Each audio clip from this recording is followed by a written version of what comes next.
Welcome to doctor மைத்லிஸ் music therapy channel.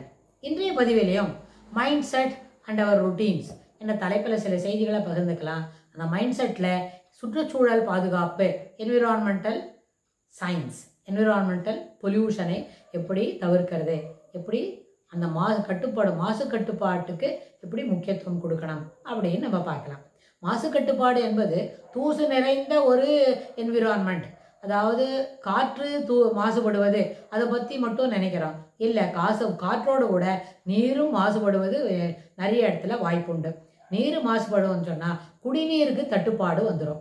சிறப்பான சுத்தமான குடிநீர் நமக்கு கிடைக்கலன்னா நம்முடைய வாழ்வு ஆதாரம் இருக்கே, உயிருக்கு தேவையானது. புறந்தூய்மை நீரானமயம், அகம் தூய்மை வாய்மையால் காணப்படும். புறந்தூய்மை நீரானமயம் என்றது குளிக்கிறது அது மட்டும் இல்லை. குளிக்கணும், நம்ம துணியெல்லாம் நல்லபடியாக அழுக்கு போக துவைத்துக்கணும். அப்புறம் அந்த தண்ணியெல்லாம் போட்டுவிட்டு குடிக்கிற தண்ணீரும் இருக்கணும்.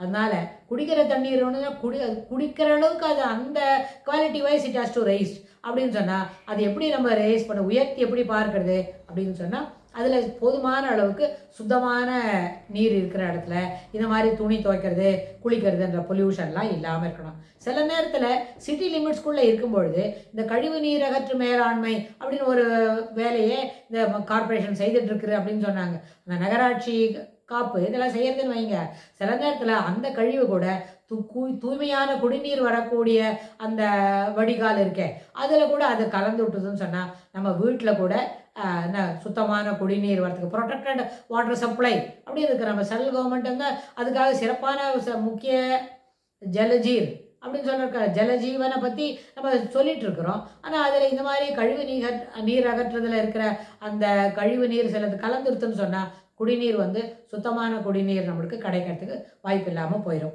அதனால் இதோட மனப்பான்மை எப்படி இருக்கணும், எதையும் பொல்யூட் பண்ணக்கூடாது. ஆப்ட இடத்துல அதை அசிங்கத்தெல்லாம் பண்ணிட்டேன்னு சொன்னீங்க, அகப்பட்ட இடத்துல அதெல்லாம் செய்ய துவங்கினா அது வந்து இப்போ மேலாண்மை என்ன பண்ணும், அந்த தண்ணி அந்த இடத்துல மழை பெஞ்சு நீரெல்லாம் தேக்கி கொண்டு எடுத்துன்னு போகும்போது ஒரு இடத்துல ஒரு ஏரியிலையோ ஒரு குளத்துலையோ அந்த நீர் வந்து வடிகாலாக நிற்கிறதுன்னு வைங்க, அந்த நீரும் கூட பொல்யூட் ஆகிடும். ஆனால் but it will take 3 days எல்லா செடிமெண்ட்ஸும் கீழே தரையில் நிற்கிறதுக்கு 3 முதல் 4 நாட்கள் வரையில் ஆகும். ப்ரொவைடட் அன்றைக்கி மழை நின்றாக்க, மழை நிற்கல, மழை தொடர்ந்து ஒரு 10 நாளைக்கு பெஞ்சுக்கிட்டே இருக்குன்னு சொன்னால் என்விரான்மெண்ட்டில் இது இருக்கேன் ஊரில் இருக்கிற எல்லா அழுக்கு குப்பையும் ஒரு இடத்துல கொண்டு போய் நிறுத்தும். அதுக்கப்புறம் என்ன ஆகும், அது அப்படியே கீழே செடிமெண்ட்ஸ் எல்லாம் இறங்கிட்டு நல்ல நீராக மேலே நிற்கிறதுக்கு ஒரு வாரம் போல் ஆகும். அது வரைக்கும் குடிநீருக்கு எங்கே போகிறது?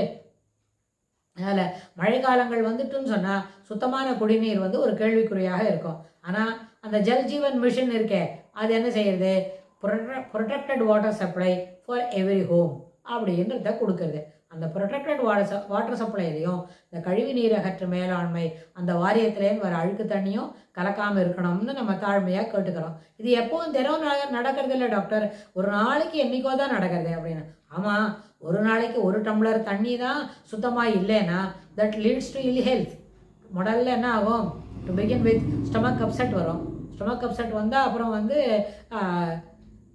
எல்லாமே வயரில் சரியாக செரிமானம் சாப்பிட்ற சாப்பாடு செரிமானம் ஆகலைன்னா அதோட சரி முடிஞ்சிட்டு அப்புறம் ஒரு வாரம் 10 நாள் ஆகும் மறுபடியும் நார்மாலிட்டிக்கு வரத்துக்கு.